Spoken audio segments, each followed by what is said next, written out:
dia 26 de setembro de 24, e nós estamos na nossa 29ª reunião de estudo da Gnoses de João. E é a terceira reunião recém da gente estudando os conteúdos do Apócrifo de João. Então, eu vou abrir meus slides.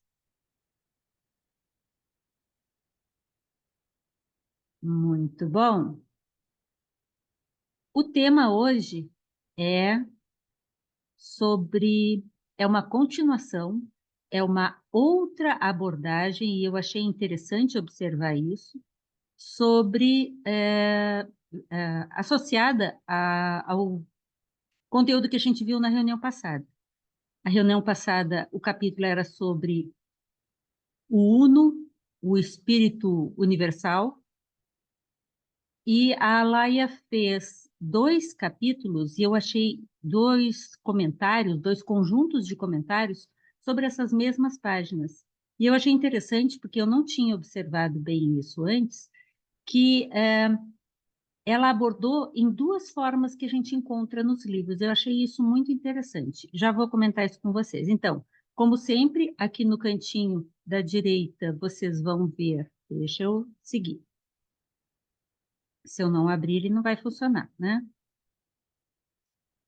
Hoje é nossa 29ª reunião, hoje são 26 de setembro, e, como sempre, nossa programação. Então, na reunião passada, dia 19 de setembro, nós vimos sobre o Espírito Invisível, o 1, e hoje é uma outra abordagem ao mesmo tema.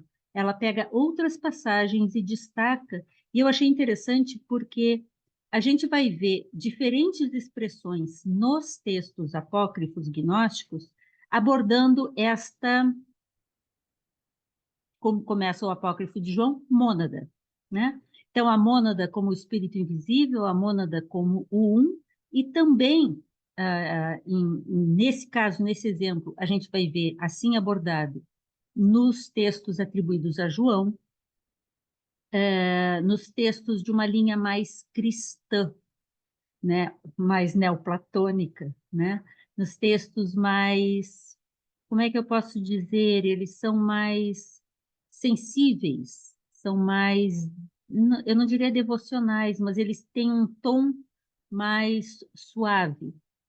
Mas também vamos encontrar este mesmo tema sendo chamado por o Pai da totalidade, o Pai do todo, ou o todo, né? E aí ela mostra, a Alaia, no caso, nesse comentário que ela segue, ela mostra sobre como essa expressão também é utilizada. E ela é utilizada mais, por exemplo, nos livros de Tiago. O Apócrifo de Tiago e os Apocalipses de Tiago usam mais essa expressão, Pai da totalidade.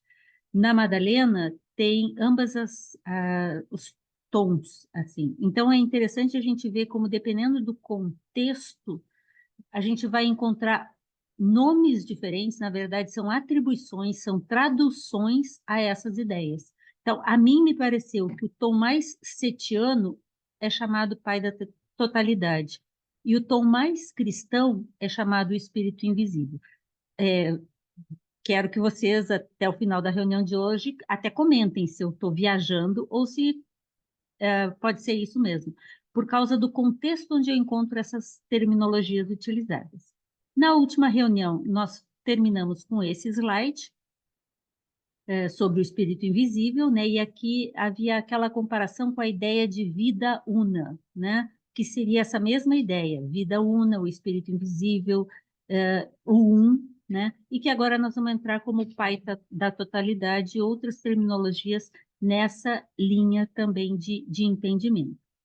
E terminamos com esse, e hoje começamos o apócrifo com o capítulo sobre o Pai da totalidade, né? Que vai corresponder novamente às páginas 162 a 164, a temática no apócrifo está aqui, e os comentários estão na 204 a 209, né? Eu vou pedir para Yara, se você pode ler a partir do livro mesmo, porque eu não quero eu novamente estar lendo. Vocês estão me ouvindo muito. E, igual na semana passada, nós lemos o texto e aí a gente entrou no texto, vamos ouvir o texto novamente. E aí, na hora do nosso estudo, vai ficar mais introjetado tais ideias. Pode ser. Começa na página 162, 162? né? Isso, Tá. Eu vou ler no livro mesmo, no slide, para mim fica meio longe. eu também acho. No livro é melhor. Gente, estamos na página 162. É nesse parágrafo que começa a imagem disse a mim. Isso? Isso. Tá.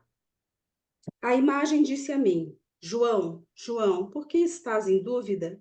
Por que tens medo? Não estás me reconhecendo? Não temas, estou sempre contigo. Sou o Pai, a Mãe e o Filho. Sou incorruptível e imaculado. Vim te ensinar sobre o que é, o que foi e o que será, de modo que possas compreender sobre as coisas que são visíveis e invisíveis, e te ensinarei sobre a inabalável raça do homem perfeito. Então, levanta tua cabeça e escuta o que te direi hoje, e depois ensina a teus amigos espirituais, os da inabalável raça do homem perfeito. Perguntei se eu poderia compreender isso. Ele disse, o uno, né? A Uhum. mônada é uma unidade acima da qual não há nada. É aquela que existe como verdadeiro Deus e Pai do todo. É o espírito invisível que está acima do todo. É incorruptível, a pura luz que olho algum é capaz de contemplar. Só um momentinho.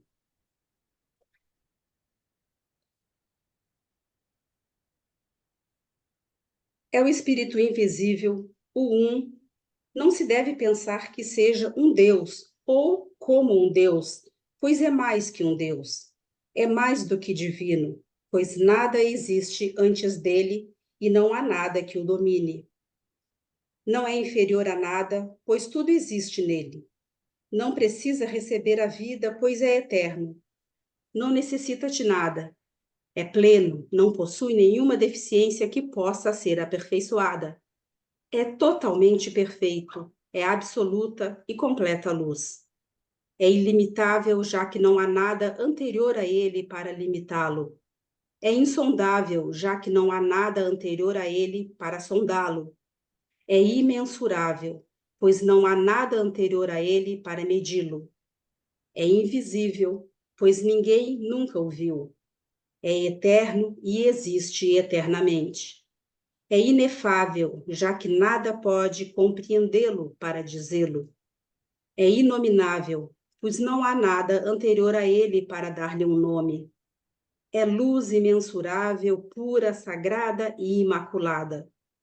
É indescritível, sendo perfeito em sua incorruptibilidade. O um não é perfeito, abençoado ou divino. É muito superior. É ilimitável. Não é corpóreo, nem incorpóreo, nem grande, nem pequeno. É impossível dizer qual a sua medida ou qual o seu tipo, pois ninguém pode conhecê-lo. Não é uma dentre as muitas coisas que há na existência. É muito superior. Não que seja grandioso. Na verdade, é em si mesmo. Não é uma parte dos eons ou do tempo, pois o que quer que seja parte de um eon foi produzido por algo mais. O tempo não foi designado a ele, pois ele não recebe nada de ninguém. Aquele que existe desde o princípio não necessita de nada daqueles que vieram depois. Em resumo, não há antes dele. Contempla a si mesmo em sua própria luz perfeita. O um é majestoso e de uma pureza sem medidas. É o eterno que provê eternidade. É o eon que gera um eon. Luz que confere luz. Vida que dá vida. O abençoado que provê bem-aventurança. A gnosis doadora de gnoses. O bem que provê bondade. Misericórdia que provê misericórdia e redenção. Graça que dá graça. Não que possua tudo isso, mas exatamente provê incomensurável e incompreensível luz. Como posso falar-lhe dele? O éon dele é imperecível, é tranquilo e repousa no silêncio. É anterior a tudo, é a cabeça de todos os éons e sustenta-os por meio de sua bondade. Nós não conheceríamos e não compreenderíamos o que é imensurável, não fosse por aquele que veio do Pai e nos contou em segredo estas coisas. Lê mais um parágrafo. Tá. Pronóia barbelou o primeiro poder. O Pai contempla a si na luz que o circunda. Ele é a fonte da água da vida que dá origem a todos os éons de todos os tipos. O perfeito fita sua própria imagem, contempla-a na fonte do espírito e apaixona-se pela água luminosa. Esta é a fonte de pura e luminosa água que o envolve. E aí? Muito bonito. Então, nós vamos voltar ao mesmo tema. Só que dessa vez, com um outro linguajar. E citando as passagens do texto, trazendo possibilidades de compreensão, de discussão acerca do que o texto estava querendo dizer com isso. Então, nesse sentido, vejam, os fólios 2, 3 e 4 do Apócrifo de João, o texto explicita que este primeiro princípio, ele, mais do que está associado, ele é o todo, mas é mais que o todo. Ele é o pai da totalidade, por falta de melhor forma de dizê-lo, porque jamais seria possível dizê-lo, porque qualquer coisa que fosse dito acerca dele o reduziria, o compararia com aquilo que não é isso que está sendo dito. Vocês conseguem entender que isso, em várias tradições, está presente e tem esse sentido de modificar o nosso background mental, modificar o nosso estado de mente que tenta perceber isso? Reunião passada, acho que foi reunião passada, nós comentamos sobre o estado de yoga, cessação dos movimentos da mente. Esse estado é necessário para que isso possa acontecer. Enquanto nós discursamos muito com a nossa própria mente, esta compreensão não dizível ainda não é possível. No entanto, vocês se leram o texto, vocês viram, e isso é repetido frequentemente, e é correto, não é simplesmente parar de pensar, mas é não depender do conceitual. Evangelho de Filipe fala isso, que a verdade vem ao mundo desnuda, envolta em símbolos. Ela não é. Ela se faz, se expressa, se diz, se autoproclama. Porque nós não podemos dizer dela. Porque toda e qualquer palavra a limitará. Então, a gente tem que ter cuidado com isso. Só que essa é uma condição essencial, pelo que eu tenho podido conhecer em algumas tradições ao longo dos anos, e não estou dizendo que eu estou certa, essa é uma exigência. Eu sou professora na universidade. Na universidade a gente faz mais discurso. E o discurso conceitual, ele pode te dar indicações, mas ele não é a expressão dessa verdade. Ao mesmo tempo, esse todo é identificado como superior à deidade. no Apócrifo de João, fólio 2, linha 36, é dito: ele é mais que um Deus. Ele não é Deus, ele é mais do que Deus. Então, essa é uma das discussões que os gnósticos vão fazer, dizendo que não é possível falar do Deus, né? Assim como não é possível falar de Alá. Tudo que se disser de Alá não é ele. Lembra a discussão entre apofático e catafático? O falar dizendo o que é e o falar dizendo o que não é. Portanto, não é conveniente imaginar o um como um Deus. E por que que ela coloca isso aqui? Porque muitas vezes, em substituição, então, à denominação de ele ou isso é Deus, muitos de nós usamos isso é o um, mas é por falta de como dizer, porque talvez não precise ser dito. Aí alguns de nós dirão assim, tem que ser sentido. Sim e não, porque nós tendemos também a categorizar o sentido. E onde tiver um eu que está dizendo, um eu que está sentindo, um eu que está qualificando, tem dois, não é um. Então tem que ultrapassar esse estado de ser alguém que está percebendo Deus. Esse pode ser um limiar, mas isso não é esse estado de totalidade, esse estado de, para os gnósticos, vão chamar de pleroma. E essa palavra vai aparecer mais para frente. Então, não é conveniente imaginar esse um como um Deus, e por isso o uso de uma terminologia filosófica seria talvez mais adequado.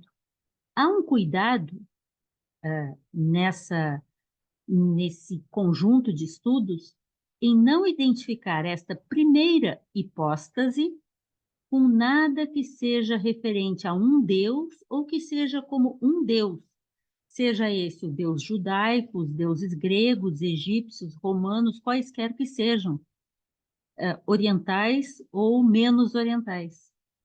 A argumentação está firmemente estabelecida nessa tradição na transcendência deste primeiro princípio, que é só um princípio.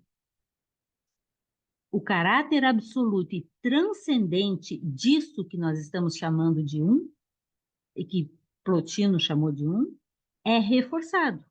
O autor do Apócrifo de João afirma que não existe junto a nada que seja inferior a ele. Ele não existe junto a nada que seja inferior a ele. Ele apenas existe em si mesmo. Não tem necessidade de nada, nada lhe falta, ele é pleno, não possui nenhuma deficiência que possa ser aperfeiçoada, ele é a própria perfeição. Apócrifo de João, fólio 3, linhas 2 a 7. Além disso, é colocado como anterior a tudo. Ele é sem causa, não há nada que o presida e nada que diga dele. Se tivesse um criador para ele, então ele deixaria de ser este princípio sem causa. Na sequência do texto, este um recebe 7 qualificativos que são repetidos em fórmula. E, na verdade, são qualificativos que a gente vai encontrar em Pisofia, na Sofia de Jesus do Cristo, nos livros de Eu e vários outros materiais dessa tradição. Ele é ilimitável, insondável, imensurável, invisível, eterno, inefável, inominável. E aí acabou a nossa reunião hoje. Como é que a gente vai falar do Pai da totalidade usando palavras, visto que está dito como base que as palavras não são capazes de dizê-lo? Então, a gente vai para aquela discussão do o que é dito e o que é desdito, né? Dito como não sendo. Anaximandro vai chamar isso de apeiron, né? Que é sem limites, incorruptível, que não pode ser medido, não é forma e nem é número. Ninguém jamais pode vê-lo, pois se visse, ele não seria um. Se o percebesse, ele não seria um. Se, o, se houvesse algo que dissesse dele, que percebesse a ele, deixaria de ser um, há no mínimo 2. É eterno. Dessa forma, opondo-se ao que é transitório. Os pitagóricos associaram o verbo menem, permanecer, à mônada. A mônada é aquilo que permanece, que está fora do tempo, que na doutrina secreta, eu acho que o Blavatsky usa a palavra duração. Ela é. Se for inefável, ele não pode ser compreendido por uma mente que observa algo, pois isso já seria uma condição de dualidade, alguém que observa. Nenhum nome, portanto, é adequado. O agnostos theos não pode ser cognoscido, conhecido, raciocinado, intelectuado, né? Engendrado mentalmente. Isso como no um platônico. O um, no apócrifo de João, é hiperousios, ou seja, além do ser. E a Alaia, no seu comentário, cita Liano, que é espanhol, e Liano comenta: a ideia da transcendência radical de Deus, essa ideia deriva através de Fílon, lembram? Fílon, século I, Alexandria, e é quem guardou muito desses materiais, ele foi um continuador pouco posterior ao tempo dos apóstolos, né, do livro 10 da metafísica dele, onde Aristóteles afirma que Deus é transcendente ao universo e das especulações sobre o Uno no Parmênides, mais um pré-socrático. Essa teologia apofática deve ter se formalizado no seio da nova academia, se referindo à continuidade de Platão, desde o século II AC, revitalizando-se com o médio-platonismo e com o neopitagorismo, que vão surgir depois desse período. O autor do Apócrifo de João refere-se não ao Deus judaico, né? Pois, para ele, este é apenas o demiurgo inferior. E essa foi uma das discussões muito grandes entre os derivados dessa tradição gnóstica e os judeus tradicionais, para quem Yahvé seria o Deus construtor, o demiurgo, e para os gnósticos ele é apenas um dos líderes de um dos éons. Mera causa eficiente do universo psíquico animal, mas se referindo isso sim ao Pai incógnito, que os gnósticos colocam na cúspide do seu sistema.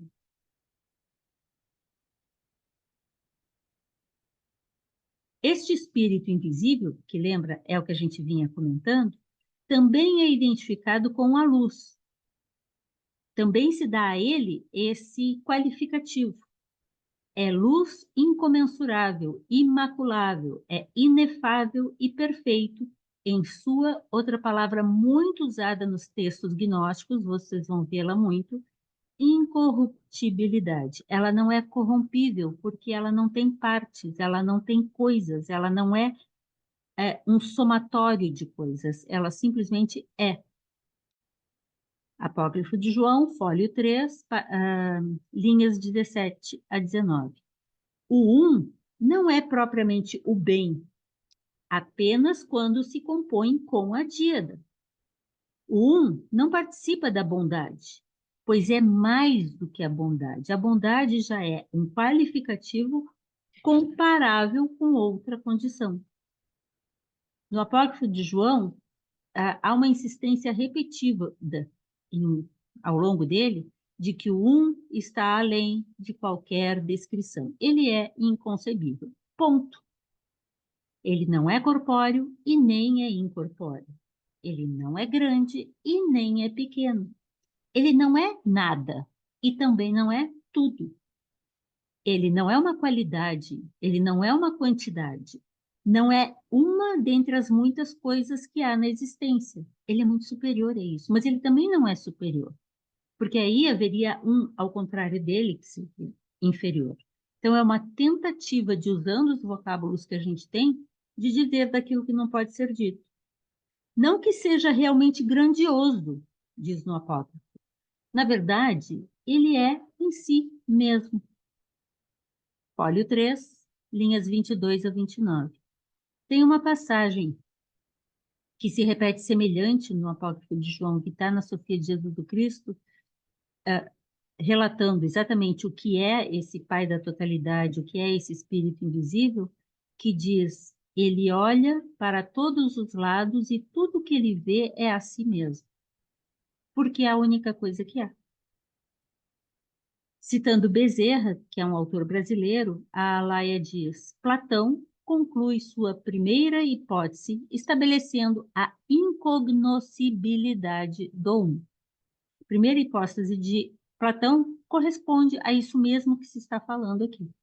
É incognoscível este um, esse espírito invisível, esse todo. É uma via negativa. Linguagem e pensamento são incapazes para dizê-lo, porque linguagem e pensamento são parciais, fazem parte do múltiplo, fazem parte do dizível, fazem parte daquilo que pode ser manifesto, expresso, separado. E o início do apócrifo de João faz todo sentido. São mistérios ocultos no silêncio.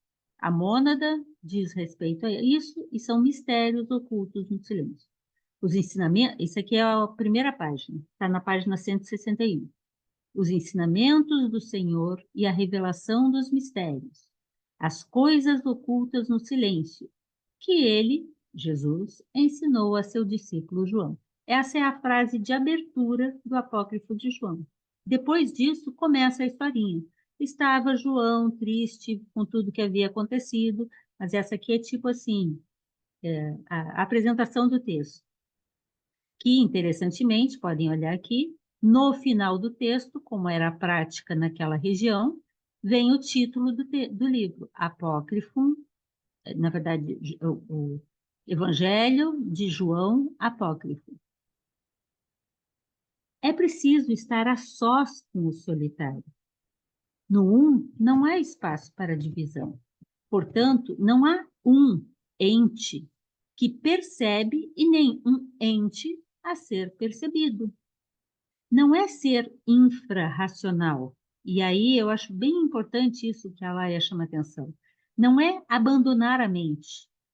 Não é ir abaixo do nível racional. E aí tem muita gente que diz assim, é só ouvir o amor e sentir.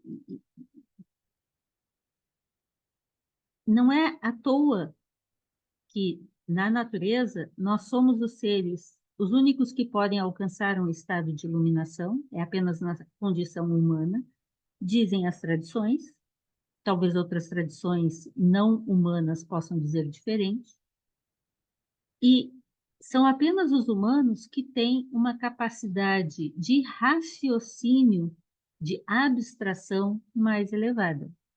Porque animais, sem dúvida nenhuma, têm raciocínio, têm sentimentos, têm cognição, mas não no nível que o humano consegue alcançar. Há controvérsias, inclusive, porque o que a gente está fazendo com o mundo, os animais não fariam, né? Então, não é ser infrarracional, é o processo mais profundo e verdadeiro de uma alma. A contemplação, e aí as tradições orientais são muito ricas em mostrar isso, a contemplação, que não é a racionalização, que penetra o real e nele se funde, que se conecta, se aprofunda, se une, se mescla ao que é o real, o que é indescritível, e nele se funde. Diz Plotino, quando a contemplação se estabelece, tudo mais silencia. Esse é um estado profundo de meditação.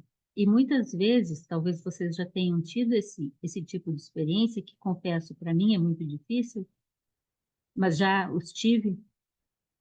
Muitas vezes, quando você está em meditação, ou às vezes quando você está ouvindo uma declamação de algo mais profundo, mais bonito, ou uma música que toque muito bem, ou ouvindo o som da natureza, às vezes a gente se sente entrando nesse vazio, nesse espaço em que parece estar pleno, mas ao mesmo tempo é vazio, e que não é descritível, né? Tudo mais silencia. O ato de ver e aquele que viu não são mais discursos, mas são maiores que o discurso. Estão além dessa dualidade do discurso. E o texto segue, reforçando a ideia de que o um não é afetado pela multiplicidade, e nem pelo tempo, e nem vice-versa. A multiplicidade e o tempo não afetam o um, já que o um não é uma parte dos eons ou uma parte do tempo, pois o que quer que seja parte de alguma coisa foi produzido por algo mais. Aquele que existe desde o princípio não necessita de nada daqueles que vieram depois. Em resumo, nada há antes de Allah. Opa, desculpa. Nada há antes dele. Novamente, folho 3, linhas 26 a 35. Não é esse pai da totalidade, esse todo, isso sobre o que muitas tradições tentam falar ou tentam silenciar para que se possa ouvir a voz do silêncio, né? Vão falar disso, ou vão tentar nos estimular a ouvir tal voz, a perceber tal silêncio, a desvelar tal realidade última. Isso não é uma dentre as coisas existentes, não é algo mais além do tudo que existe, mas é a realidade subjacente que sustenta todas as coisas, sem ser nenhuma delas, sem ser a soma delas e sem ser algo além delas. Simplesmente é. E recebe muitos nomes em diferentes tradições. No Apócrifo de João, nós podemos dividir o um em dois aspectos, que a gente já tinha comentado já na reunião passada. Um aspecto de não ser, de inefável, de apofático, de silêncio, de repouso, um modo de abordá-lo negativo, e Pseudo-Dionísio é uma referência nisso, e ou a outra forma de dizê-lo, e que não são opostas, seria o aspecto catafático, o aspecto de dizer dele que ele é o ser, ele é sat, em sânscrito, ele é luz, ele é o poder pleno, ele é perfeito, ele é pleroma, ou ele simplesmente é o aquilo, é para Brahman. Neste ponto do texto, diz a Alaya, este aspecto de ser passa a desenvolver um certo movimento, porque quando se fala disso, é possível perceber um movimento, enquanto que quando se aborda no modo apofático, é tudo que não é dito. Então passa a desenvolver um certo movimento, diz a Alaya. Começa a contemplar a si mesmo em sua luz perfeita. Folio 4, primeira linha.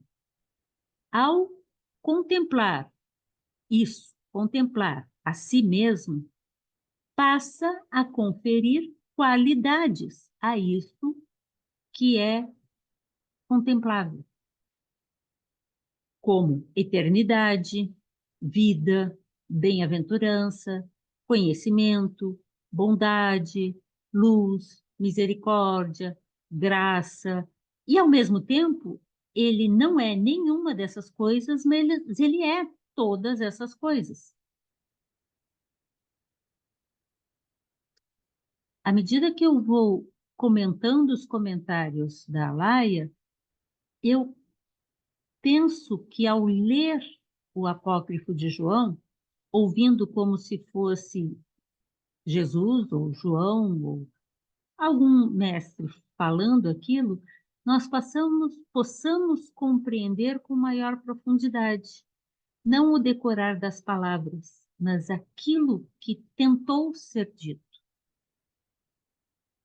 A partir da luz, uma luz que reflete e se expande, esse vai se tornando gradativamente para as nossas mentes mais tangível. Mas veja, a ideia, as palavras nos condenam, né? É de ser intangível. E, portanto, é uma mera aproximação, é um vislumbre. Ontem o Bruno me disse um glimpse, né? É, é, um, é uma nuvem. Um dos grandes problemas nas interpretações metafísicas, e aí, quando a gente estuda esses materiais que dizem respeito à alma e não tanto dizem respeito ao discurso, muitas vezes fica muito difícil, porque como você vai traduzir algo que foi intraduzível para o próprio autor? Então, quanto, como é que se diz? Quanta heresia a gente faz na tentativa de traduzir o indizível, né? Um dos grandes problemas nas interpretações metafísicas é como relatar a passagem desse incognoscível, além do ser, para o existente, que vai ser o primórdio, o início da multiplicidade. O apócrifo de João, segundo a Laia, resolve essa transição com a autocontemplação. E vocês vão ver semelhança nisso também nos textos bíblicos. A proposta de explicar isso vai passar por essa ideia de autocontemplação. O todo contempla a única coisa que existe, que é ele mesmo, a si mesmo. Movendo-se cada vez mais na direção da, entre aspas, existência, porque a palavra existência significa mostrar-se para fora, o contempla a si mesmo na luz que o circunda, a fonte da água viva que sustenta todos os reinos. Isso está entre aspas, é o próprio apócrifo. Contempla a si mesmo na luz que o circunda, que é a fonte da água viva que sustenta todos os reinos, essa água que mantém a vida em todos os estados de manifestação. Ele, esse todo, esse esse espírito invisível, fita a sua própria imagem, a vê na fonte do espírito e apaixona-se pela água luminosa. Luminosa que é a sua própria luz ali refletida. E chegando ao final, eis o início da diferenciação entre o e o outro. Eis o início da possibilidade de haver um outro, que não deixará de ser o mas é um outro que torna possível nós termos o dois. Já não será mais o zero ou o é o dois. é o princípio, é o primórdio de dois. A fonte luminosa jorra quando há um movimento de autoconsciência. Então, a mim me parece que tanto a comentarista, a Alaia, tentando traduzir a ideia que ela entende do apócrifo de João, ela está se referindo também à nossa vivência disso.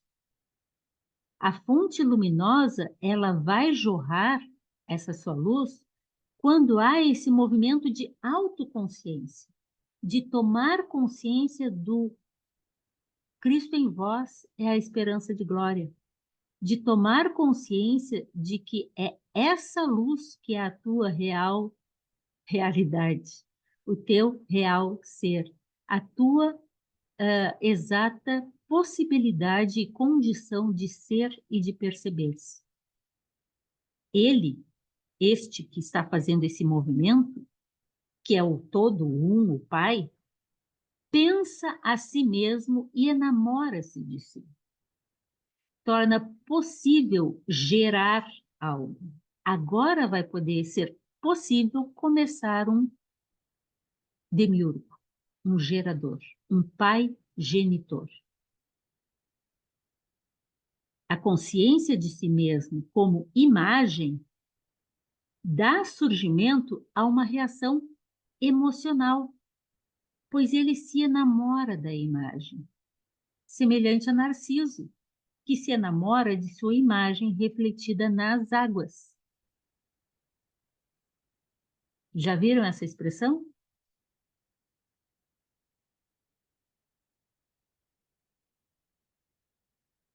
A imagem do um transformar-se-á no mundo celeste, e a imagem do mundo celeste tornar-se-á um mundo sensível. Temos duas metáforas aqui. O Pai envolto na luz e o Pai envolto nas águas. É como se fossem duas abordagens poéticas da descrição mitológica que o apócrifo de João afirma simultaneamente. É luz e é água, como dois elementos essenciais para que a coisa se estabeleça. Também podemos enxergar isso como a transformação de Num, as águas primordiais, na cosmogonia egípcia, em Atum, ou seja, de não ser em ser. Nós vamos ver isso nos egípcios, no sânscrito, no indiano, nos indianos, nos gnósticos, no Gênesis. Blavatsky comenta sobre isso na Doutrina Secreta, volume 1. Da mônada pitagórica, se diz também que habita a solidão e as trevas, como o germe. A ideia do sopro das trevas, que se move sobre as águas adormecidas da vida, ou seja, a matéria primordial com o espírito em estado latente, recorda o primeiro capítulo do Gênesis. Sua origem é da tradição bramânica, indiana, como é que chama? Aquelas epopeias, né? A epopeia de Narayana, bramânico, que é aquele que se move, que move as águas, é aquele que move as águas, que é uma personificação do eterno alento ou do eterno sopro, do eterno movimento do todo inconsciente, ou, para Brahman, dos ocultistas orientais. As águas da vida, ou o caos, que é o princípio feminino no simbolismo, são o vácuo para a nossa visão mental, em que jazem o espírito latente e a matéria. E foi o que levou Demócrito, socrático novamente, a dizer, segundo seu preceptor Leucipo, que os princípios ou elementos primordiais de tudo eram átomos e um vácuo. Átomo não é o átomo como nós entendemos hoje na ciência. Átomo é exatamente o que diz a palavra, é não divisível. É ponto absoluto. É um nada do ponto de vista do todo, mas é todo como um holos do holograma. Tá? O vácuo e pontos, átomos. Isso, vácuo, no sentido de espaço, mais um princípio primordial nas tradições ocultistas da filosofia esotérica. Não, porém, um espaço vazio, um espaço vácuo, pois a natureza tem horror ao vácuo, conforme os princípios dos peripatéticos e dos filósofos antigos em geral. E para terminar, o tema da contemplação na água repete-se dentro do gnosticismo. E Aldabaoth, se vocês conhecem o mito gnóstico de Sofia, da queda de Sofia, ela gera Yaldabaoth, e Aldabaoth produz o Adão do pó. O Adão, a princípio, é dual, depois ele se divide e surge Eva e Adão. E Aldabaoth, ao ver a imagem da mãe-pai, que estava acima, por falta de melhor palavra, mas da mãe-pai, que era primórdio, né, que era anterior, refletida nas águas do limite da manifestação onde Yaldabaoth está criando, que separa o sensível do inteligível, ao ver isso, ele faz com que Sofia caia no abismo, ao buscar o pai, que está refletido, e ele confunde o reflexo disso nas águas abaixo. E então ela se joga para buscar na direção errada. E essa é a queda da alma na matéria. Ela olha para o reflexo na matéria e vê o reflexo do todo, do Pai, e se confunde e se joga em busca da sua essência, da sua luz, da sua realidade. E aí ela tem que ser resgatada. É a nossa alma vindo ao mundo. O apócrifo de João reforça que só tomamos conhecimento do inefável através do que foi manifestado por ele. Essa é uma regra na tradição budista. Você só pode conhecer o vazio, Shunya, se você tiver a referência do manifesto, para compreender que em tudo que existe, tudo é interdependente. Não há uma independência, uma existência inerente em cada coisa manifestada. E é a mesma ideia. E que ele, o inefável, continua eternamente em silêncio e repouso. O um é pré-existente, ele unifica a multiplicidade, permanecendo sempre idêntico a si mesmo, imóvel, incompreensível e permanente. Seu caráter é transcendente, mas é também imanente, pois toda pluralidade participa e é determinada por ele. Portanto, é preciso compreender que toda e qualquer tentativa de explicar o inefável é absolutamente limitada e está sujeita a falhar. Me desculpem por eu estar tentando falar alguma coisa. E assim termina o capítulo. E nosso próximo capítulo, na próxima quinta, será sobre Barbelô e o tríplice poder. Eu vou calar, porque nada há para ser dito, mas eu com certeza vou ouvir de vocês muitas reflexões. E gostaria.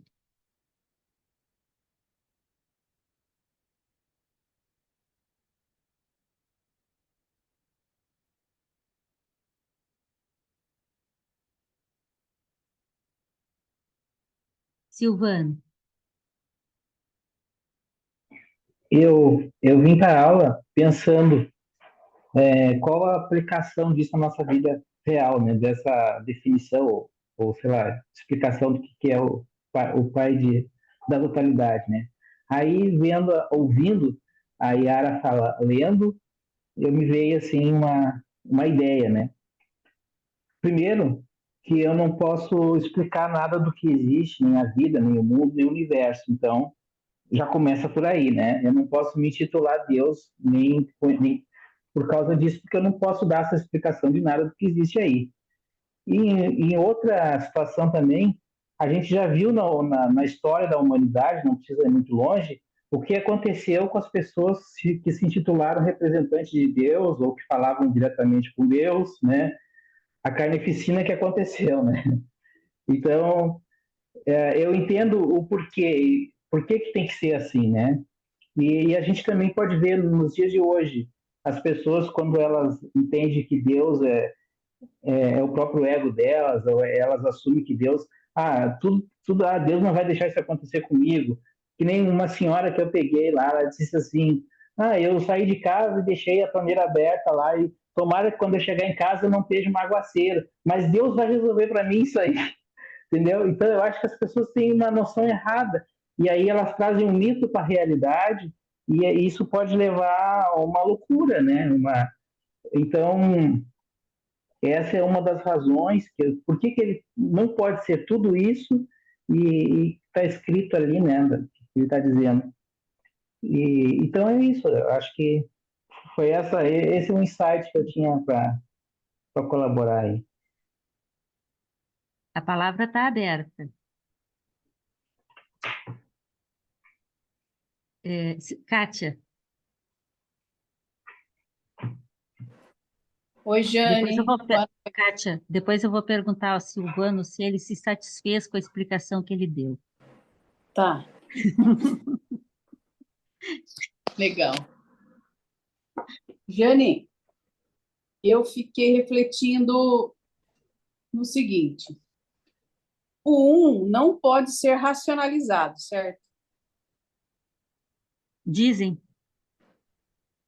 Né? Porque se a gente partir do pressuposto que, por exemplo, nos primórdios da criação da igreja cristã, aqueles padres, eles não viram uma situação direta. Eles racionalizaram aquilo tudo e montaram uma igreja. Né? pergunta, E assim, Kátia. portanto, a gente só tem uma noção através de uma experiência direta, que é isso tudo que foi falado, no sentido de a gente fazer entrar nesse caminho de autopercepção, buscando um vazio mesmo, que é um vazio pleno, né? Eu fiquei Um silêncio. refletindo nisso, né? Nesse movimento yoga que a gente faz, né? De perceber os movimentos mentais e tentar sair dele, né? Então, só assim, a forma que eu entendi o texto, né? A gente consegue começar a perceber alguma coisa mais transcendente, porque o resto fica tudo meio racionalizado. E aí a gente Vou te fazer uma pergunta, antropomorfiza. Kátia. Você Pois não. garante? Não, claro que não. Isso tem a Nunca. ver com o que Silvano disse também. É só uma reflexão. E A gente assim, faz que um a gente exercício. antropomorfiza, né? Então a gente racionaliza. Então é aquilo que ele falou, né? Esqueci a torneira aberta. Não, se Deus quiser, não sei o quê. Né? Então é aquilo, se Deus quiser, eu vou isso, eu vou aquilo. Então a gente joga para esse Deus humanizado que escolhe entre uma pessoa e outra quem vai sofrer, quem não vai sofrer, quem vai sofrer um acidente, quem não. Eu já ouvi muito isso. Nossa, isso aqui foi a mão de Deus, porque olha o que aconteceu. Mas que mão de Deus é essa? Um acidente aéreo, por exemplo, que morre um monte de gente lá, criança e tudo mais. Então, eu fico pensando nisso. Então, o que eu consegui entender é que o telefone toca sempre de lá para cá. A gente, a gente busca um estado de silêncio para poder ouvir essa ligação. A imagem foi interessante. Na verdade, dizem algumas tradições orientais, e o budismo é muito prolixo nisso, a Vedanta também, que nós temos uma macacada tão barulhenta dentro da gente, né? Eu ia dizer dentro da cabeça, mas não é a cabeça, são os nossos sentidos como um todo. Eu tenho muita caturrita aqui em volta de casa, e elas, essa semana, estão nos deixando doido, porque elas gritam e fazem muito barulho e a gente não ouve o resto. É verdade. Então, a gente não é ser infrarracional, Sim, mas a gente, enquanto não aprender a fazer silêncio, para ouvir a voz do silêncio, a gente só vai ouvir a nós mesmos. E, sinceramente, eu me basto. Não precisa ninguém ficar falando para mim. ah, eu também. Mais uma coisa, Jane, quando se fala em hipóstase, eu fico com dúvidas a respeito desse termo. Então, hipóstase, a gente vai procurar lá, e aí está escrito assim: realidade permanente, concreta e fundamental, Uhum. substância, ou o contrário disso. É como se fosse um princípio colocado. Me lembra, o negócio de ter que usar palavras, mas me lembra muito aquela ideia sobre os mistérios de Deus, nada pode ser questionado. Você tem que ter um elemento no qual você confie. A nossa linguagem é isso. Eu confio na minha linguagem para tentar dizer alguma coisa. Mas daí eu dizer que a linguagem dá conta, tem uma distância enorme. Daí eu dizer que o que eu estou dizendo é, primeiro, o que a Kátia está entendendo, Não. se é que eu estou dizendo alguma coisa que presta. E aí eu quero trazer para uma questão que eu, sinceramente, tenho gostado muito de ouvir aqui. E tem que ter muito cuidado com isso. E peço a vocês, me chamem a atenção para mim não ultrapassar a linha do perigo. Quando cada um de nós, honestamente, sensivelmente e bem pensado, tá? Porque de doido, esquizofrênico, maluco, tá cheio o mundo. E a gente pode ser também, né? Mas algo que foi introjetado, pensado, sentido, e honestamente, sinceramente exposto, muitas vezes preenche aquela pecinha que faltava. E eu gostei muito de ouvir reunião passada isso, e a gente comentou sobre isso. Às vezes eu acho que esse é o objetivo de um grupo de estudo, é criar uma egrégora, criar uma aura, criar um espaço de funcionamento coletivo, um todo substituto, né? Sem achar que é muita coisa, e fazer uma troca energética, luminosa ali, que nos permita mais insights, melhor percepção. Não porque eu quero, mas porque eu estou disposto, eu estou aberto. Porque isso não vai acontecer de fora para dentro.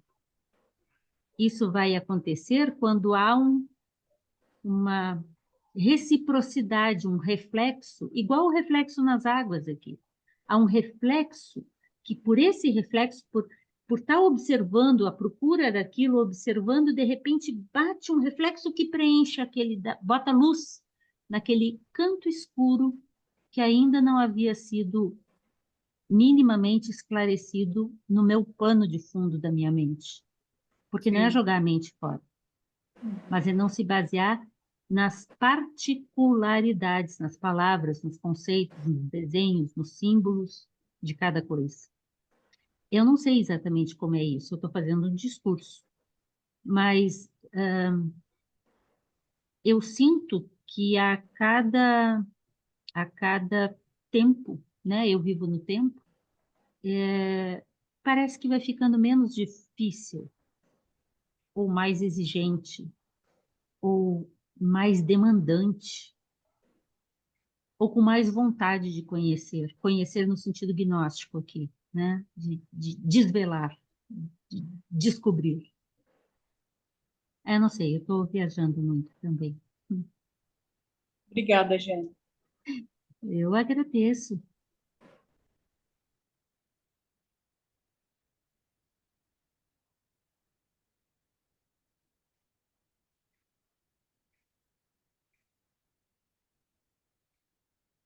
Fala, Márcia. Está desligado? Agora sim. Então, eu fico, eu fico muito tomada também com essas tentativas de aproximação do que poderia ser essa realidade última, né? Esse ser, que é a nossa origem, né? Eu acho que o que me toma em tudo isso que a gente está tentando, uma aproximação tangencial, né? É assim, nos confrontar e, ao mesmo tempo, talvez nos consolar com uma coisa que não tem resposta, que é o porquê que a gente existe, né? O Caetano Veloso falou isso, né? Isso em Existirmos, para que parte será? responde, isso em Hã? parte responde, isso em parte responde a um dos questionamentos que o Silvano trouxe na fala dele também. Por que que a Uhum, gente discute? pois é. Discute com a gente mesmo É. e as E formas aí, malucas que a gente faz isso, inclusive. é, eu me chamou a atenção aqui na página 207, tem um parágrafo que começa assim. Primeiro, tá. É um parágrafo que começa assim: não é uma dentre as coisas existentes, é a realidade subjacente que sustenta todas as coisas. Podemos dividir o um no Apócrifo de João em dois aspectos. Isso me chamou muita atenção. Um aspecto de não ser, inefável, apofático. Eu fui na internet para saber o que significava isso. Apofático é alguma coisa que está mais ligada à contemplação, que não tem linguagem suficiente para dizer. Silêncio, repouso. E o aspecto catafático de ser, luz, perfeito, poder, que é mais propositivo. E eu fico pensando que a gente pode estar lidando com essa encruzilhada, né, entre a contemplação e a aceitação de que a linguagem não dá conta de tudo, e ao mesmo tempo que esse pensamento, que essa constatação, essa experiência, possa ser uma proposta para a gente, possa ser propositiva para a gente, né? Então, eu acho que toda essa narrativa mítica, né, Jane, que é disso que nós estamos falando, uma narrativa mítica para a gente se encontrar ou se aproximar de uma parte mítica que é também da nossa existência. O É isso que mito, eu penso. aliás, seria uma das formas, né? É, Segundo Jung, seria uma das sim, formas de sim, manter vivo e sim, relembrar, Se você for, recordar. se você for pensar assim, nos, nos povos primitivos, nos indígenas e tudo mais, eles tinham, e os antigos também, mito para explicar tudo na vida, na natureza e tudo mais, né? Nos eventos climáticos e tudo mais. Então, eu acho que eu vejo um pouco assim, sabe? Que quando a gente entra com um desejo, como você falou, um desejo genuíno, né? De se aproximar disso, que supõe-se que seja a nossa origem, né? Supõe-se. É, eu acho que isso pode trazer uma inspiração, e os mitos servem para isso também, né? Trazer uma inspiração de um existir melhor, de um existir mais aperfeiçoado, né? De um crescimento aí no espiritual mesmo, né? É mais ou menos isso que eu estou sentindo aqui, sabe? E outra coisa que eu acho me fez pensar também, que é assim, é, a realidade, o fato de que a gente não decide que vai fazer um contato legal, a gente não decide que vai ter uma iluminação, não é uma decisão pessoal, não é uma decisão direta. Pode Não acontecer é e uma pode não decisão acontecer. de um eu. De um eu, pois é, sim, exatamente, né? Então, às vezes, pensar assim, nós temos que fazer tais e tais coisas para a gente sair do samsara. Olha, sair do samsara de verdade tem que ser essas tais coisas muito sinceramente, muito Uhum. espontaneamente, porque se ela for encomendada por qualquer outra ideia, ela perde o valor, não é isso? É Então, assim, parte de você mesmo, é a única coisa que você é, poderia fazer. é. Então é o seguinte, fiquei lembrando do Raul Seixas, quando ele cantou guitarra, guitarra, guitarra. Eu sou como é que é? O céu das estrelas. Ah, isso. Eu fiquei sonhando aqui, realmente é uma loucura. É uma... Eu, eu gosto bastante de uma expressão que eu passei a refletir mais nela. Hum, É um joke que a gente faz, né? Quando eu estava estudando muito o hino de Jesus, hum, que ele fala sobre a graça. Ele fala do pai, ele fala da mãe, do tempo, e fala da graça. E a gente sempre tem dito, é a graça que nos permite essa uhum, experiência sim, apopática e uhum, catafática, ok? isso. Mas a graça não vem de graça. Não, tem que ter mérito, né? Então, Ser ao mesmo tempo, meritório. se eu fizer tudo que tem que ser feito para receber a graça, É, ela pode não vir, Uhum. é. porque ela não vem de graça, mas se tiver alguém querendo-a, Uhum, ela não comparece. é, Então, é um estado de ser. Quando a gente estuda no budismo bodhicitta, eu uhum. acho isso extremamente importante de ser compreendido. Eu também acho. Bodhicitta não Uhum, é um pensamento, bodhicitta não é uma adoção de uma postura, bodhicitta é a postura. É aquela coisa natural de que você é isso. É o teu estado, teu fluxo mental é puramente bodhicitta. Bodhicitta, na tradição budista, ela pode compaixão. ser traduzida como um estado de altruísmo, Uhum, né? Em que o seu eu é apenas um instrumento para a realização de tudo, mas não o quem está fazendo ou quem está buscando alguma é, é. coisa. E aí, nesse caso, né, Jane, eu fico pensando, quando você faz um favor muito elevado ou para alguém que te custou, você fica esperando uma recompensa, né? Então, É é da por isso, natureza humana. pois é, mas se você faz uma coisa de coração, você faz, né? Pode ser a coisa maior do mundo, mas se para você aquilo está dentro do que você pode, né, dentro da sua graça, né? Tem uma Hum. coisa que eu acho muito legal. Aqui no interior, eu escuto sempre, no comércio, nos lugares que a gente vai com Deus, Deus te abençoe, né? E eu sei que isso é um dizer, né? Como falar boa tarde, bom dia, boa noite, é por aí. Mas eu acho o desejo de bênção é uma coisa que eu gosto muito, assim. É uma coisa da infância que eu guardo com muito carinho. O Deus te abençoe. Uhum. Ou te abençoe. Desculpa, parar de falar.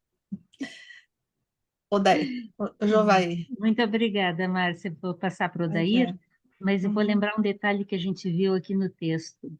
É, nós teremos que escolher palavras para dizê-lo, Uhum. porque a gente só pode dizê-lo usando símbolos, mitos, A gente tem. palavras, representações. Sim.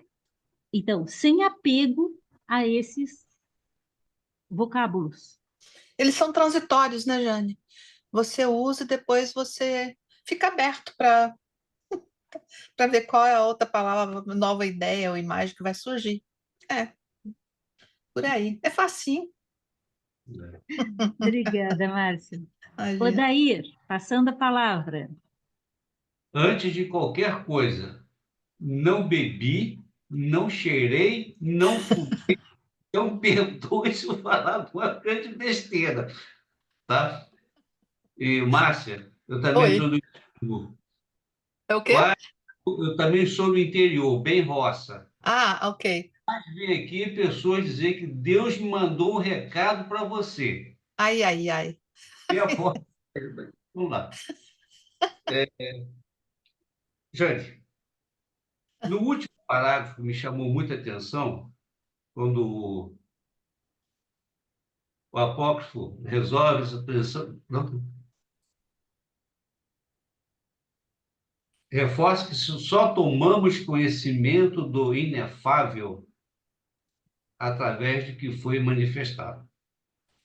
Daí eu devo concluir, ou eu posso concluir, que existe o Deus transcendente, inefável, inconhecido, tudo mais. Mas para ele tornar-se, no nosso caso, conhecido, eu preciso que tenha que existir um Deus imanente, que é o criador do tudo, de tudo que existe, e que desperta em nós esse desejo, essa vontade natural de tentar conhecê-lo.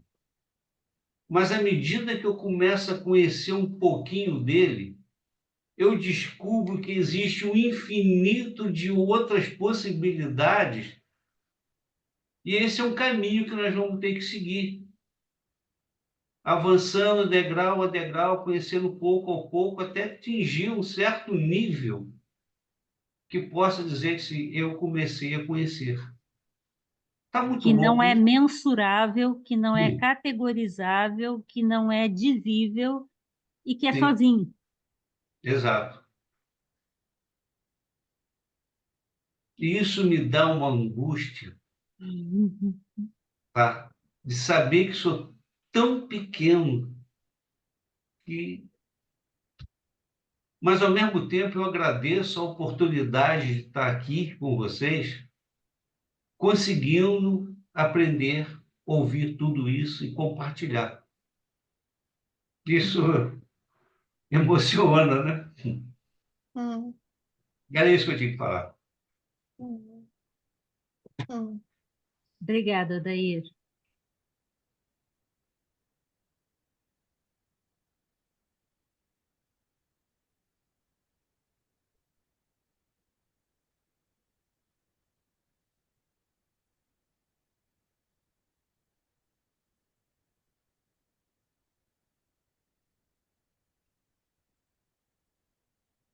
Eu estou lendo os pensamentos aqui. Tem gente louco de vontade de falar, mas não sabe se fala. Isso, você, por exemplo.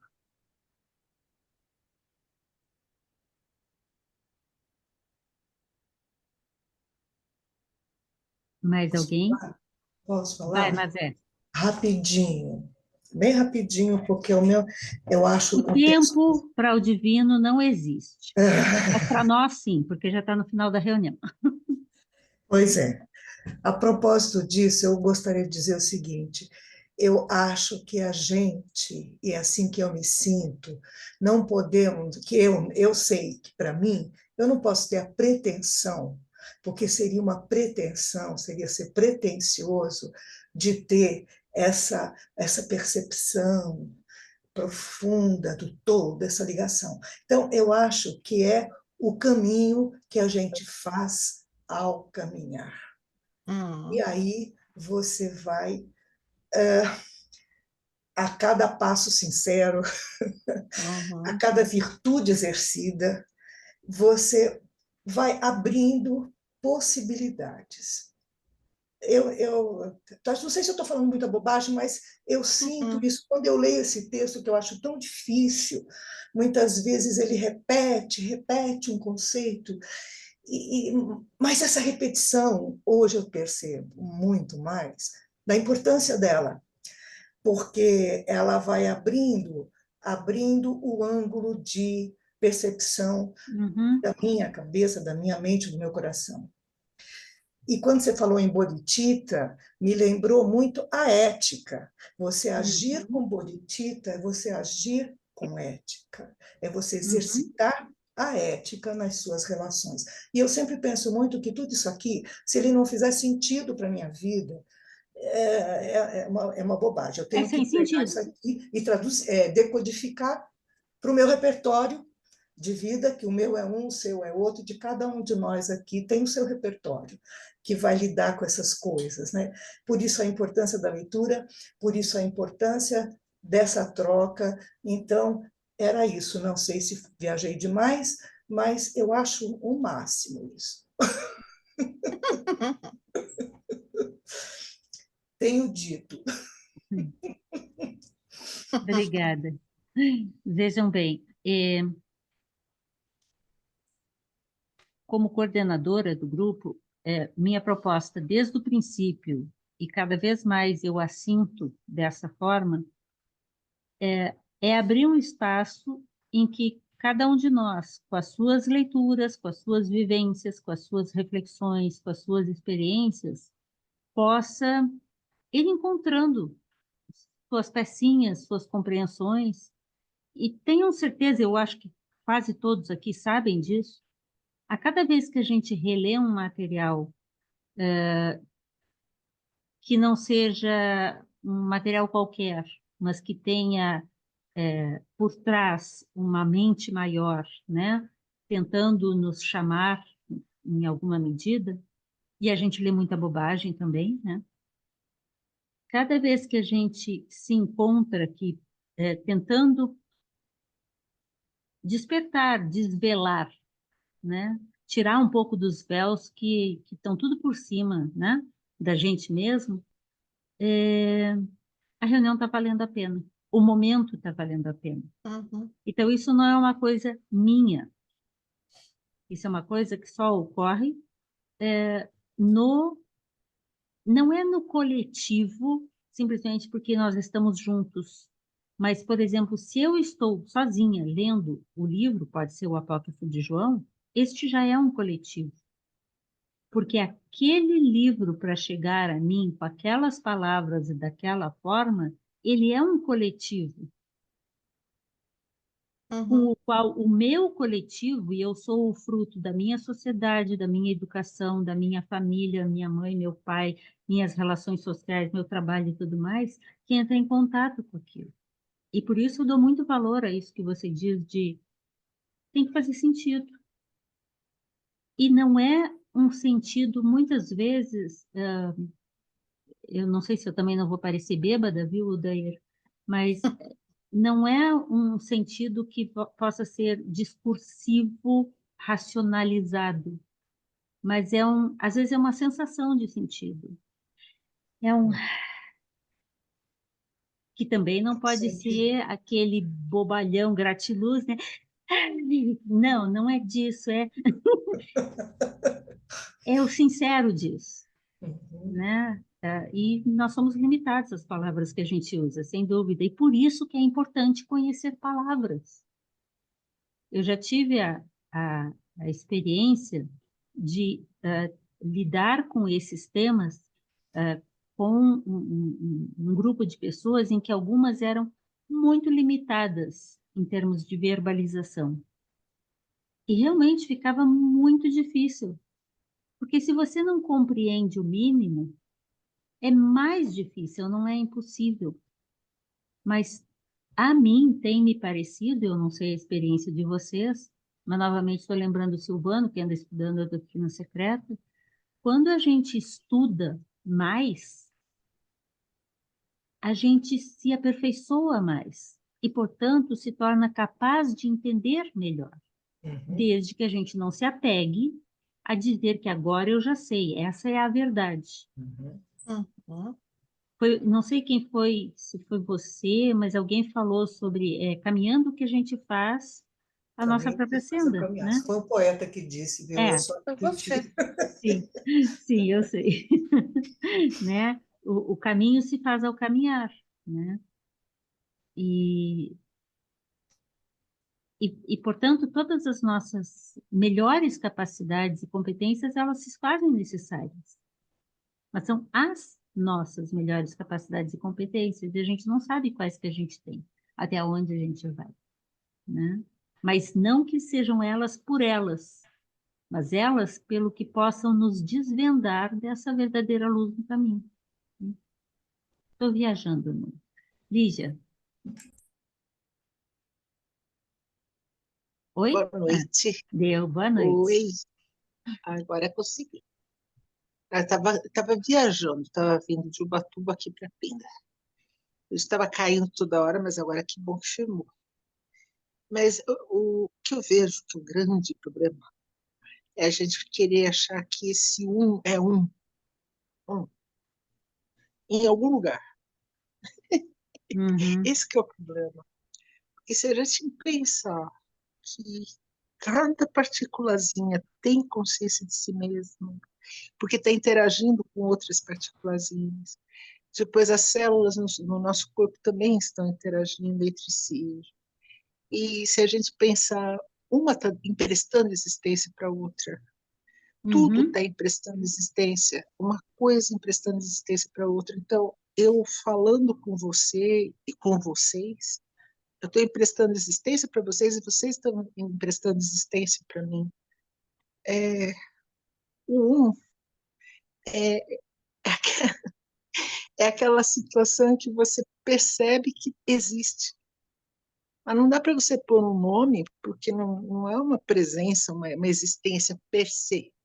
É a existência em si mesmo. Né? Não é uhum. isso? É É uma anterior existência em ao si mesmo. existir, ao expressar, né? Ao Isso. estar. Então, a hora que manifesta, então empresta existência. Uma coisa empresta existência para outra. E é isso que vai criando a unidade no final, que pode ser a max estrutura do universo, ou uma Uhum, simples partícula.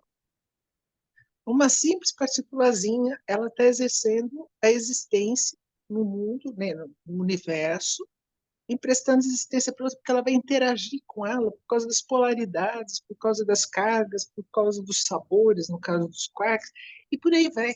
É uma coisa emprestando existência para outra. Então, procurar o um fora, inefável, uma coisa fora, acaba sendo complicado. É isso que confunde. Na realidade, essa unidade é você perceber que tudo está emprestando existência, uma coisa emprestando existência para outra, e é nisso que a gente acaba sendo um. É nisso que acaba sendo um. Em verdade, né, Lígia? Em verdade, nada existe sem o um, porque é necessário o outro para existir um separado. Sim, Porque sim. Então, não tem, se não por isso existir mais nada, não tem como eu ser alguma coisa. não tem como ser. Então, isso que eu estava até comentando no grupo, né, que depois eu acabei não completando o raciocínio, mas existe a necessidade dessa consciência, de alguma forma existe a necessidade, que é a mãe, a consciência acaba sendo a mãe de toda existência. Sim. Justamente porque ela está emprestando existência de alguma forma. Como ela surge? É da interação das coisas entre si. E aí, se a gente percebe isso, você vai vendo que está tudo interagindo e é tudo um no final. Tudo, tudo. O universo inteiro é uma coisa só, mas é interagindo em setores, em sistemas, em partes, uma coisa ou outra, mas essas partes, para existirem, precisam estar interagindo. Então, essa é a unidade no final. Ah, Muito eu queria tanto te interessante. falar. Gente, Um beijo grande. Beijo beijo. Não grande. vamos terminar ainda, porque eu tenho dois recados para vocês. Primeiro, agradecer a nossa atividade aqui hoje. Segundo, peraí, aqui, esqueci. Bom, o que eu ia chamar a atenção, fiquem bem à vontade. Eu ouvindo vocês, eu me lembrei, e eu não sei se eu vou falar corretamente, mas quando a gente estuda a tradição indiana, eles vão falar sobre três aspectos do ser, do Brahman: Sat, Chit, Ananda. Sat é o estado de ser. Chit tem a ver com mente, com consciência, né? Chit. E Ananda tem a ver com bem-aventurança. Em sendo e tomando consciência do ser aqui com S maiúsculo, a bem-aventurança se manifesta. Porque você se sabe ser e existir, estar, tomar consciência de. Então, a gente vai aprendendo nas tradições e vai encontrando outras formas de nos dizendo, né? Falando para dentro, cada um com a linguagem que achar mais interessante, mais possível de ser utilizada. Então, na próxima quinta-feira, nós vamos ver Barbelô e o Tríplice Poder, tá? Páginas 209 a 215. Eu vou colocar esse quadrinho lá no nosso grupo, mas, de qualquer forma, no dia 10, a gente tem práticas de vida diária. Nós não vamos discutir isso agora, aqui, mas eu vou pedir a vocês que coloquem no grupo sugestões, lá no nosso grupo do Zap, sugestões sobre o que a gente poderia fazer a nossa reunião válida, produtiva, desejável, que associe nossas práticas de vida diária com essas coisas que a gente está estudando. Não tem nada a ver uma coisa com a outra, né? Eu aqui falo sobre compaixão e quando chega no dia a dia não tem nada a ver com isso, né? Então, assim, pensem tópicos bem específicos, os quais a gente possa conversar no dia 10. E aí, no dia 17, a gente retoma conversando o tema do Cristo, né? O Cristo divino, a manifestação do Cristo, o Cristo como filho do Pai e da Barbelô, né? E depois o tema vai ficar mais fácil, as 4 luzes, a Sofia, o Demiurgo, a redenção, né? E para terminar, para vocês não esquecerem, nosso local do evento é uma foto de satélite, é bem bonito. A inscrição vocês podem pegar pelo QR Code, tá? E a gente continua esperando, aguardando as suas inscrições. Espero possam participar, desejo encontrá-los. Nós vamos ter um momento no domingo que é para conversar nos grupos também, se possível, né? Então, fica aqui. E, por último, neste sábado, o professor Alberto e o professor Bruno vão falar um pouco das bases do budismo mahayana. Os sutras, Prajnaparamita, que são a base para o budismo mahayana, e o grande Shantideva do século 8 e 9. Né? Então, sábado, agora, às 17 horas, dia 28. E é isso.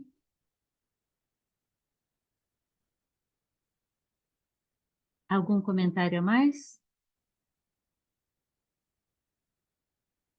Vamos fechar a nossa reunião, depois a gente continua conversando, então.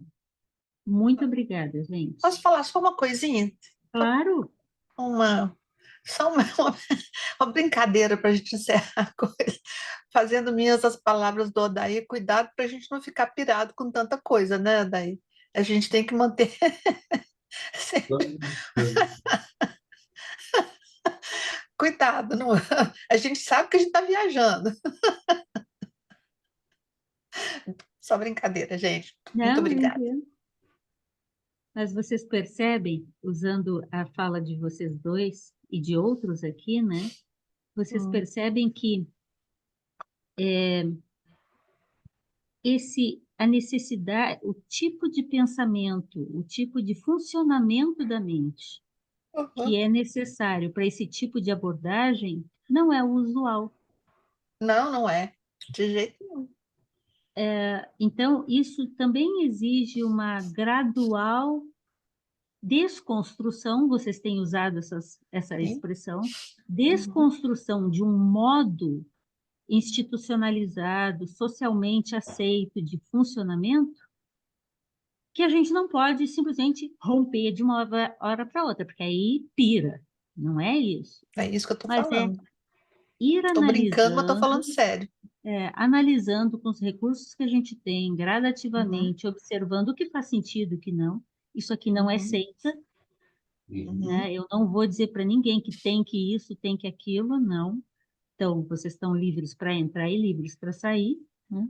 Mas, gradualmente, a gente, para preservar a nossa sanidade, o que a gente se encontra aqui na quinta tem que ter relação com o que eu faço na sexta, sábado, domingo, até quarta-feira de novo. E eu espero que isso seja para o bem. Sim. Só que bem e mal já são conceitos novamente.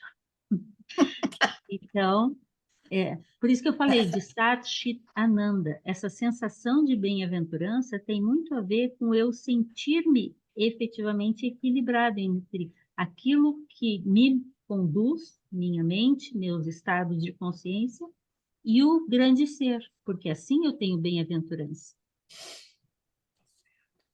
Interpretação da Jane, tá? Não é. Então, assim, trago como uma reflexão minha mesmo, para a gente pensar isso. Juntos, a gente vai conseguindo dar um pouco mais de espaço para, talvez, um estado de vida mais harmônico. Não que eu acho que a vida de vocês esteja desarmônica. Está tudo certinho, né? Sofrimento nenhum, tudo equilibrado, tá. Não é a realidade da vida, né? Então, à medida que a gente consiga se equilibrar melhor, a Vânia outro dia falou disso comigo, se equilibrar melhor, o trabalho que eu faço em prol dos demais também vai ficar melhor.